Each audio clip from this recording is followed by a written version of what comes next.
Thank you. Okay, yeah, I will later on talk a bit about Creative Commons licenses. And I will first try to introduce a bit of why they were invented in the first place. And after that I will try to see if we can learn lessons from these Creative Commons for the project of the main here. So to start with the first thing, Creative Commons licenses were actually created. I don't know if everybody knows what they are, but they are licenses people can put on books or creative work they created themselves, that give other people the right to either reuse them or redistribute them without further contacting the original creator of the work. These licenses were invented because people wanted to repair something that has been invented a few centuries ago. The idea that at the point you create something, you become owner of this work. For instance, a book or something like that, and then you can say who can print a book or who can distribute a book. Of course, it all has led to not you being able to say that, but these rights being bought from you for a little bit of money, so publishers can make a lot of money. But that's another point. This was all of course invented because of the invention of the printing press. Because before that, the creation of books was very laborious and very confined to a specific social group, which didn't care that much about ownership in that sense. It was just about keeping copies of books, and even the content of the books might have changed a bit over time without that being too important, because books were then copied by monks. That's why it's called in Dutch monnikenwerk. They literally created copies by pen, which took years and years to complete. But after the printing press, this all of course changed dramatically, because then all content it could all be copied very easily. And when I say this, you might notion that a few centuries later there were some inventions which easily further eased the distribution of content to a level which has never been seen before, and that inventions are of course telecommunications and the internet. So Creative Commons was actually invented to be able to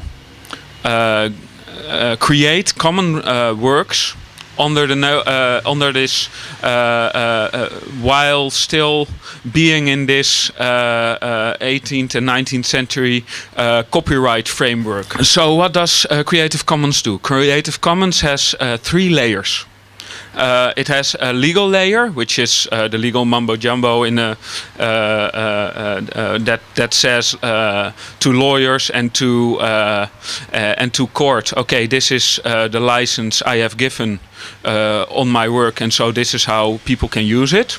There's the human readable form, which you maybe know from the small logos that can be put on work, which explains in very short things what the license is about. And in a computer readable form, in which I will not dive, but the idea is that then automatically, for instance, Google can know of a text what the license is because of code embedded in the publication. And I will say a bit about these Creative Commons licenses. There are 6 different licenses within the Creative Commons framework, and those licenses are basically all the licenses have an attribution statement, which means that if you want to copy or sell or etc. the work, you have to say who originally created it or who originally gave you the license to use it. And then you have licenses that do not allow derivative works and licenses who do allow derivative works. So that's one of the distinctions you can have.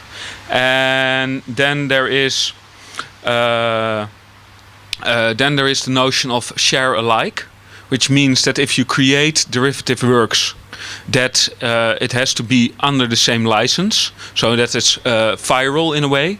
So if you embed a text that I wrote on the Creative Commons license, you have to use the same license if you want to use parts of my text for a new text or for a project.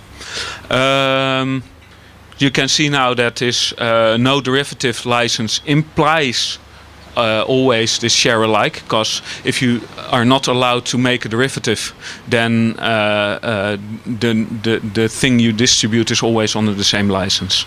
And then there is the non-commercial part of it, which means that you can say, okay, you can only use it for free. It's only common for part of the world. It's only common for those who don't want to make a profit of using my work or stuff. And there are some other licenses, like you have the CC0 license, which is a public domain license, which means that it's free and open in the public domain, so everybody can use or abuse it in whatever way. And there are, of course, other licenses. I will not go deeply into it because I think I talked a lot enough about Creative Commons now. And that's things like the GPL. The GPL is officially a software license, which is very well known among geeks and nerds. But that's the license under which most open source software is produced, and that's also a viral license. And that means that's also viral licenses are in a way a bit more political in that they force you to do the same with your derivative as was done with your original. While public domain, which is more like the maint, doesn't enforce you that. If there's a tree growing on the maint and you cut a branch and you make a stick out of it, it's your stick. And it's not a communal stick or whatever. So that's a bit different. Of course, a lot of critique has been. There has been a lot of critique on the idea of Creative Commons, and whether or not it fixes the problem of commons in the creative world. And of course, one of the critiques put forward was, of course, that it would be the end of copyright, which should be, if that were true, that should be a good thing, of course. So I will not go deeply into that. But I don't think we see anything of that at this point. So another problem that is seen is that the not having commons at this point in time is a cultural problem, and that is not something you can actually fix by writing a legal framework. That's one of the problems put up, and so you should really try to create a new tradition in which open content is actually something that is there and that people believe in, and that's part of a tradition and of a culture, instead of just being an easy fix in a legal framework. And I think if we try to confine that, that would be the idea that the Creative Commons now is for a lot of people just an excuse to use content put forward by others for their own, without actually really have a conception themselves of the idea of what the commons could mean for content or for creativity. So it's just totally within this neoliberal late capitalistic framework of ownership, without being really critical. So that's one of the problems. So the cultural problem. To get a bit further on that, another problem that has been brought forward is more of a philosophical kind, and that it is non-critical. Non-critical in that sense of what I just said, that it really the idea of the commons is by this legal framework translated, totally translated, and maybe even diffused into the current culture of cultural production, without actually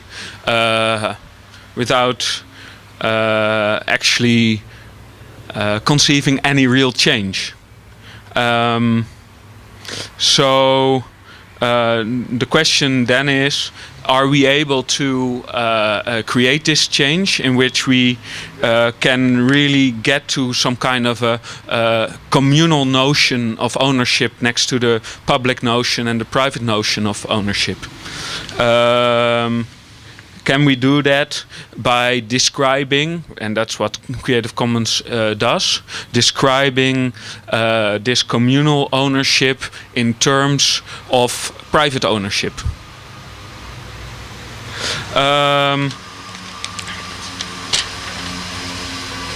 So if we try to really project that onto the building behind me, and not only the building behind me but also the group before me, and hopefully a larger group which is not here but is existent,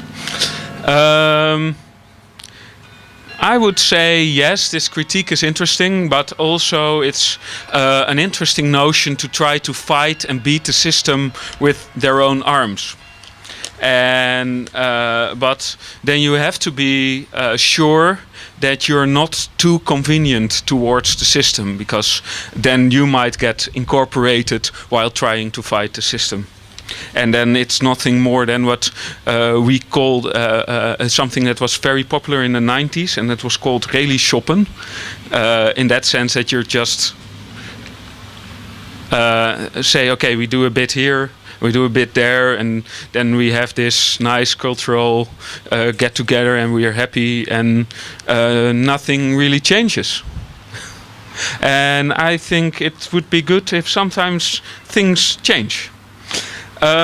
So I think we have to try to create an own social tradition, which is in that way viral, that without coercing it into other people, people will see the value of it.